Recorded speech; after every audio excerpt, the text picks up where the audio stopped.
I never thought I'd be the one to walk away from the woman I had loved for over 15 years. But when trust is broken beyond repair, sometimes silence is the only truth left. Before I begin, make sure to subscribe and leave a comment below, especially if you've ever been caught between love and betrayal. You're not alone in this. Olivia and I were high school sweethearts.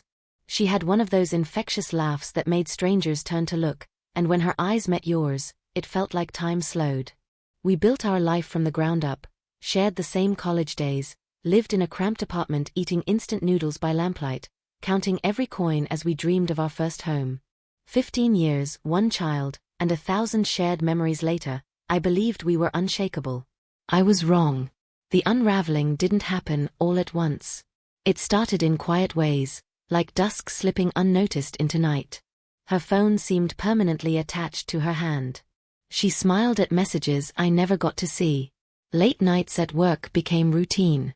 At first, I assumed she was just overwhelmed. Maybe burned out. I tried to be patient. Took on more of the chores, cooked dinner, gave her space. But the silence between us grew like a crack in a windowpane, slow, subtle, until it finally split everything wide open. It happened on an ordinary Tuesday. She was in the shower. I'd walked into our bedroom to grab something when her phone lit up on the nightstand. A preview flashed. Last night was unforgettable. I can't stop thinking about you. The name wasn't familiar. My stomach dropped. My hands trembled as I unlocked her phone, using the same code I'd known for years, but now it felt like a key to a stranger's life. The proof was all there. Countless messages, some playful, others explicit. And then there was the photo. One image that wiped away every ounce of denial I had left. She was cheating. I couldn't confront her. Not that night. I shut down instead. My world caved in without a sound. The person I had trusted with my soul had given it to someone else. The following days passed like a cruel performance. I lay next to her at night, ate the meals she made, kissed our son goodnight. But inside, I was drowning. I kept looking at her, trying to find the woman I once knew, but all I saw was a stranger wearing her face. A week later, she left for a weekend work trip. While she was gone, I packed a small bag, left a note on the counter, and walked out. No confrontation. No raised voices. No dramatic exit. I just vanished from the ruins, clutching the last fragments of my dignity. I moved to a quiet coastal town 3 hours away. Rented a modest place. Found work managing a hardware store. Changed my number. Deleted every trace of myself online. I wasn't just trying to escape her, I was trying to let go of who I had been, a husband, a provider, a man whose identity had been built around someone who broke his heart. The early months were brutal. Some nights I cried alone. I questioned whether leaving was the right choice. I missed my son terribly. I even missed the mundane rhythms of our old life, the clink of cutlery, her humming in the kitchen. But every time I considered going back, that message replayed in my mind. That image.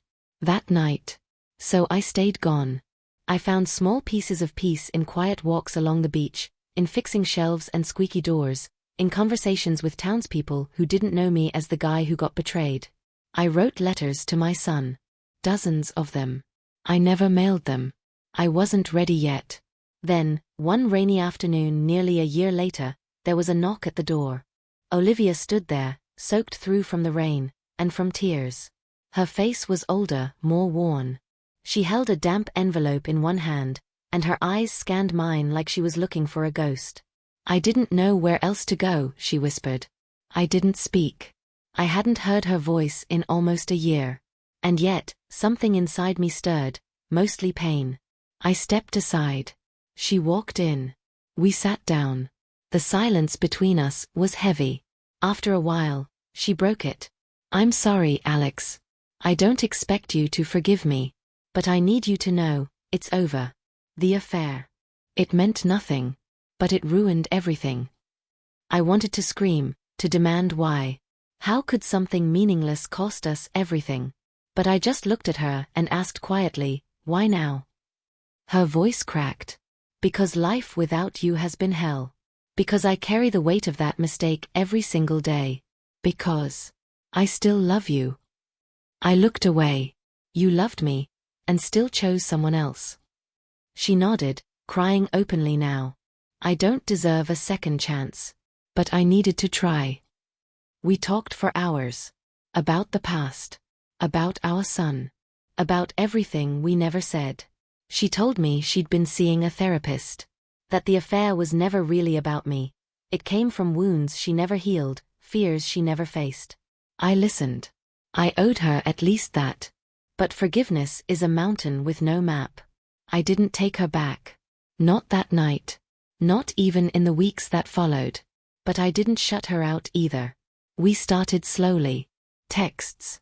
Phone calls. Video chats so I could see my son again. Eventually, visits. I began being his father again, even if I couldn't be her husband. Trust, once broken, is like shattered glass. You can piece it back together, but the cracks will always show.